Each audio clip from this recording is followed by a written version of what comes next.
স্থানীয় ভারতীয়দেরও মধ্যে আগ্রহ যে এই আনার হত্যা করার পর হত্যাকারীরা তাকে কোথায় ফেলেছে, তার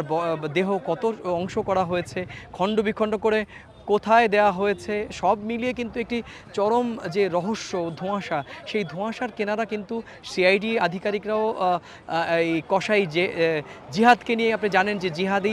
জিহাদকেই দায়িত্ব দেওয়া হয়েছিল। এমপি আনারের দেহ একেবারেই খণ্ড বিখণ্ড করে এই ধরনের ট্রলি করে এবং প্লাস্টিকের ব্যাগে করে লিফট থেকে কিন্তু এই আনার হত্যার অন্যতম মিশনের অন্যতম একজন সহযোগী এই জিহাদ হাওলাদার। যেটা নৃশংস হত্যা, এই নৃশংস হত্যা ক্ষেত্রে মানে এদের মানে অ্যাকচুয়ালি যে ঘটনা অদূর ভবিষ্যতে ঘটতে চলেছে আপনারাও দেখতে পাবে। এদেরকে মানে খুব যাবজ্জীবন কারাদণ্ড, অর্থাৎ till the last breadth of their life,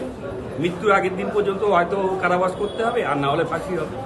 নগদে 500 টাকা বা তার বেশি পেমেন্টে পেতে পারেন ঢাকায় জমিসহ 20 কোটি টাকার পুরস্কার। জিহাদ কিন্তু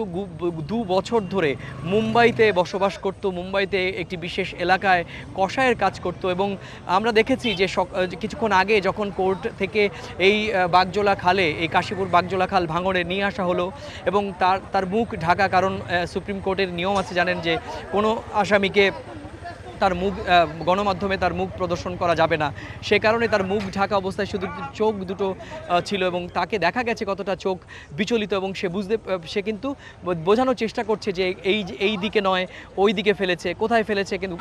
চৌকস আধিকারিকরাও কিন্তু চেষ্টা করছেন তার অভিব্যক্তি দেখে যে আসলে কোথায় ফেলেছে। কসাই জিহাদ হাওলাদার সে কিন্তু নিজে স্বীকার করেছে যে এই এমপি আনারের যে খণ্ড বিখণ্ড দেহ সেটি কিন্তু এই বাগজোলা খালেই, এই জায়গাতেই নিক্ষেপ করা হয়েছে। কলকাতার অদূরে কাশীপুরের ভাঙড়ের বাগজোলা খালের সামনে থেকে সুব্রত আচার্য, সময় সংবাদ।